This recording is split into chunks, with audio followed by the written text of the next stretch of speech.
Good day everyone! Hello, kumusta kayo guys? Sana okay kayo ngayon. And ako okay naman. Siyempre happy tayo kasi meron tayong bagong ereripat at ito yung dating pangarap ko talaga magkaroon si Suksum Jaipur. So, yung nakaraan na in-upload ko, yung price to sabi ko is nasa 262. Ewan kung bakit may parang butal pa siya. Tinatawag ko sana. Sabi ko 250 na lang. Sabi daw ay naka-sale na po kasi siya. Okay, sabi ko gusto ko siya. Saka nag-iisa na lang to doon. Buti na lang meron pa kasi sabi ko may Suksum Jaipur po kayo. Sabi nila, sabi nung bantay doon sa garden, wala na daw. Tapos biglang ay meron pa lang, meron pa. Ito siya. Sana hiningi ko lang pat, may pot siya na parang ito pinatong niya lang, parang nilagay niya lang sa isang pot na ganyan. Tapos nung ano inalis na, sana hiningi ko na lang kasi sayang pa naman yung pot. Pwedeng pang propagation pa yun. Pwedeng magamit kapag magpupropa. Ang liit niya oh. Kaya siya ito yung ugat, talagang nag-ano na. Sabi ko hindi ko na sana siya ipopropa, para ililipat ko lang siya sa mas malaking paso, pero parang try ko si Suksum Jaipur. Ayan, so ayan na, kinakabahan ako pero kailangan oops, careful lang tayo. Ay, malapit ng maruprat guys. So kapag nagbabrown na yung mga ugat, nakakatakot kasi may tendency malapit na yan maruprat kapag ganyan. Kasi yung mga potting mix yung nabilhan ko kahapon, nasa baba lang kasi sila. Ito nasa parang stand, sobrang basang basa yung potting mix nila talaga. So ayan, ang ganda ng ugat niya oh. Kapag healthy kasi yung ugat guys, puti siya, puti yan. Tapos di ba guys, kung halimbawa nakikita nyo mga ugat nakakaano, parang mga uod, nakakaano, sobrang punong-puno pala talaga siya ng ugat to. Buti na lang kailangan kong talaga sa ripat kasi wala na din siya makukuhang nutrients niyan. Kasi tingnan nyo yung lupa, wala na. Meron akong loam soil yung gagamitin ko dito sa kanya. So ito mga bulat, ito mga paso na to guys, used pot na siya. So hinugasan ko na siya kahapon.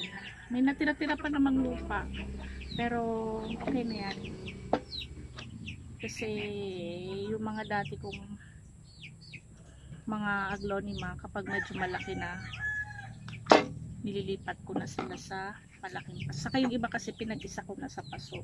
So dati ang pinagbibili ko ng paso yung medyo malaki dito, hindi ko sure kung ilang inches pa to, yung medyo malaki.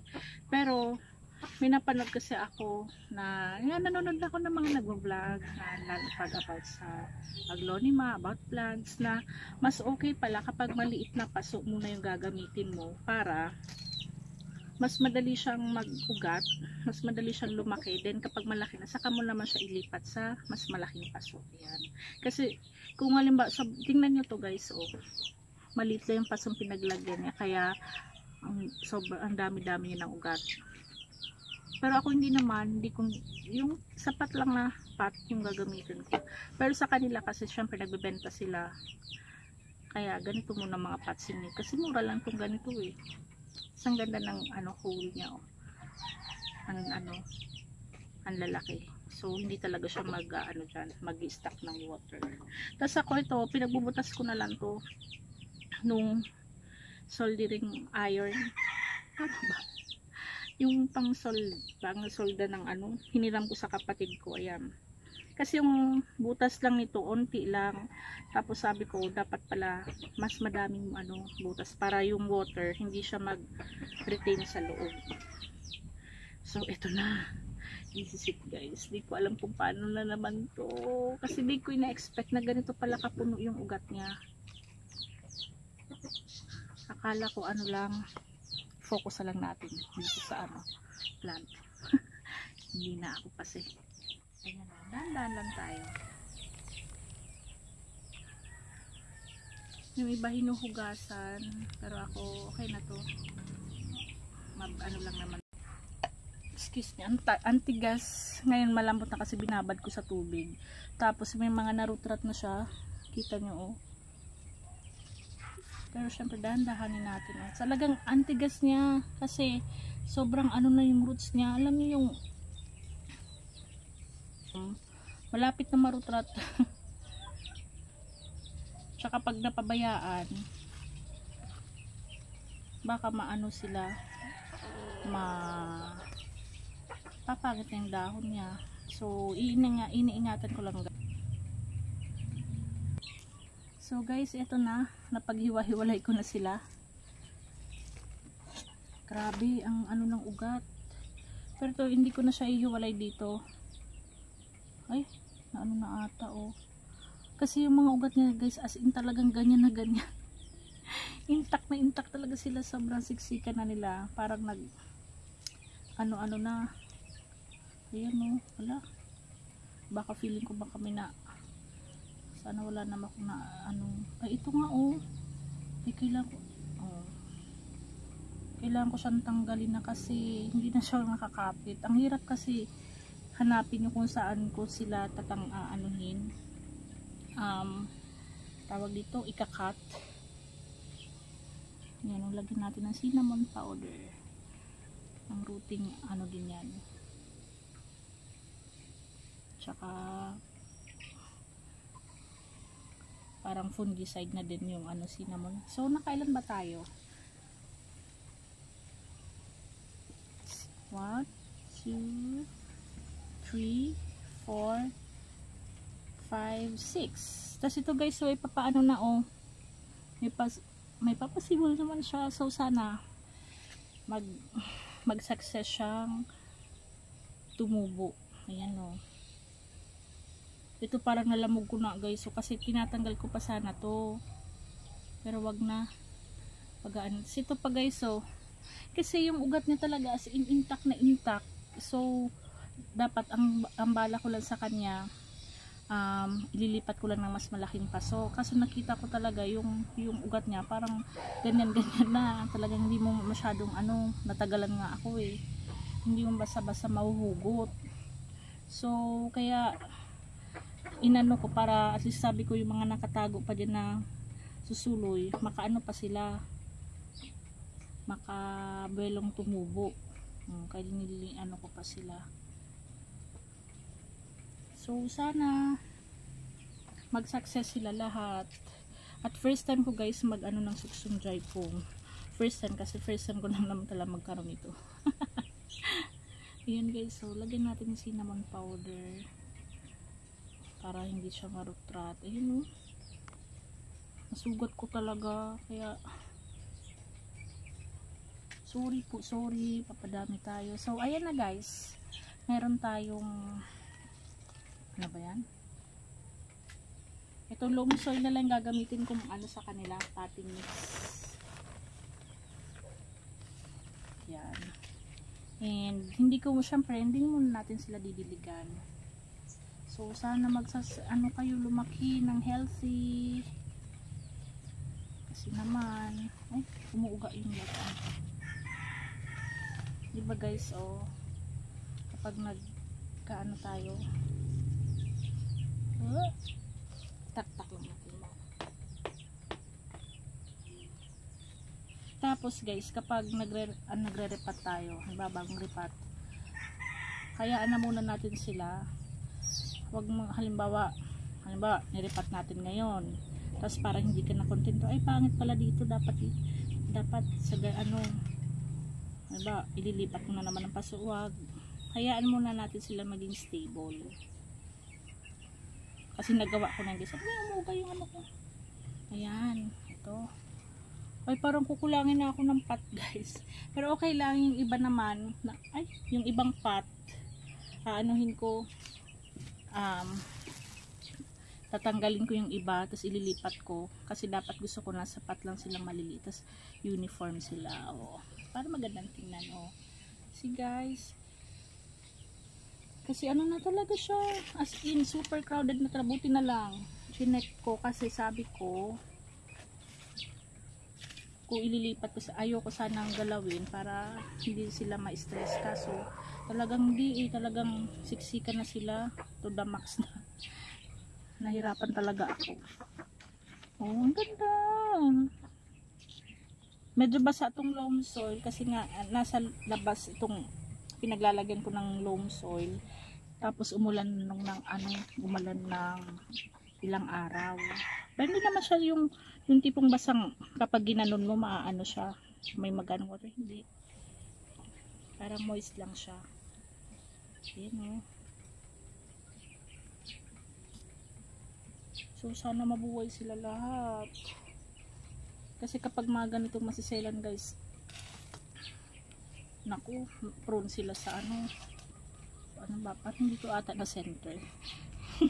Yung kinainis ko guys, di ba kapag nag-ano ka parang minsan hindi kulang talaga ako pat. Tapos lilinisin ko mga pat nila. Kasi ngayon dapat bakit ng ng halaman magripat. Kasi guys, hindi rin maiwasan madumihan kasi nga tingnan nyo. Kaya after na lang kapag pupunasan ko sila para magandang tingnan. Yung pat nila parang hindi mo ma-appreciate. Ayan. Ay, wala pa siyang cinnamon.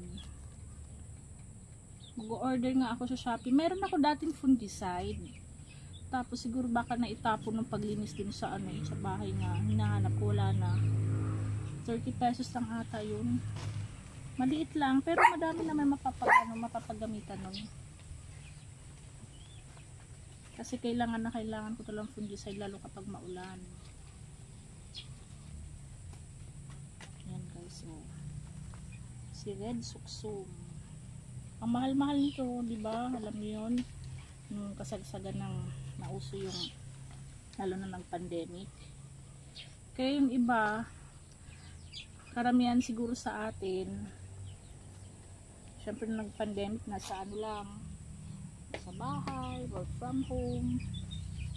Kaya talagang na nila maghalaman. Yung talagang naging naging libangan nila nung time na yon. So ako naman, bago pa naman mag-pandemic is talagang na ako. Sisimula na akong nun mag-collect ng aglonema. Kaso nga lang, kung magko-collect that time, hindi ko afford, lalo na kung mga ganito, mga suksum, yung mga, kahit nga ngayon meron dun yung Starbucks. Try ko kaya to isang tong soil na to, yung galing to kay sister-in-law. Tapos napansin ko kapag dito ang bilis nagsuloy. Try ko nga. Loam soil din to, nabili niya, pero mahal, 300 per sack. Ayan. Pero napansin ko kasi yung yung pinagamitan ko ng lupa nito, yung bigroy ko ang bilis nag-ugat. So sige, try ko to. Yan na guys. So tapos yung maliit na pot, yung pinanggalingan sa kanya, siguro ito na lang. Kasya kaya? Kasya siya. Pero lagyan natin ng talaga. Kung may betadine kayo, pwede naman. Baka nasusugat nyo yung mga mga, kita nyo ba? Hindi kasi makita sana na sa camera ko. Uulan na guys, kaya nagmamadali na din ako kasi nasa labas ako. Tapos isisilong ko sila para hindi naman sila mabasa. I mean, hindi sila mababad sa ulan. Basa na sila. Ito para itong bagong suloy, mga sana mag-success siya. Hindi marutrat ng tuluyan itong mga kasi nakakatakot kasi brown na siya malapit na. So ito, tingnan nyo ang liit-liit lang ng pot niya, tapos talaga sila. Siguro nung time na yon, kasi nag-iisa na to, hindi nila nakita agad-agad. yung suksum, kaya buti na lang napasa akin naman siya.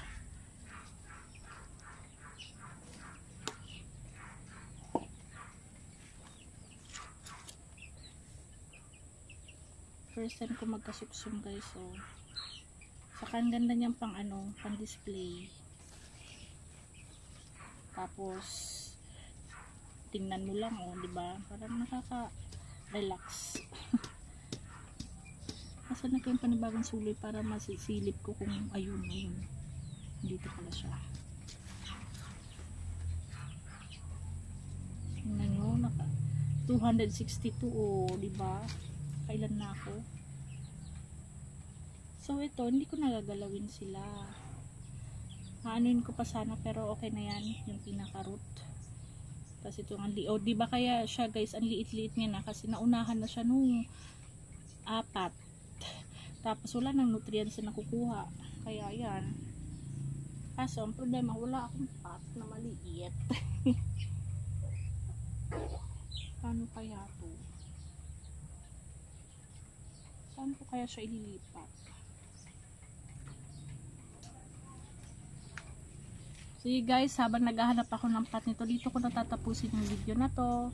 Sana nagustuhan nyo guys. Ano nakikita nyo pala? Hindi ko kasi makita yung camera eh. Salamat sa panonood. Salamat sa pagsuporta. And please like, comment, and subscribe po. Please. Para yung 31 subscriber natin. Shoutout ko yung 31 subscriber. Madagdagan pa tayo. Yan o. Ganda-ganda. So, see? Tapos guys, update ko na lang kayo. Mga siguro magiging stable pa to. Bibigyan mga 1 month para sa akin. Sana lahat sila mag-success. Sana hindi marutrat. And, ayun. Kapag, makikita mo yun kapag, hindi naging successful, unti-unti sila malulusaw. Alam niyo yun, minsan ang maaano pa yung nasa ibabaw pang dahon. Ayan. Kapag yan nawala na. So guys, thank you very much po. Thank you for watching. Bye-bye.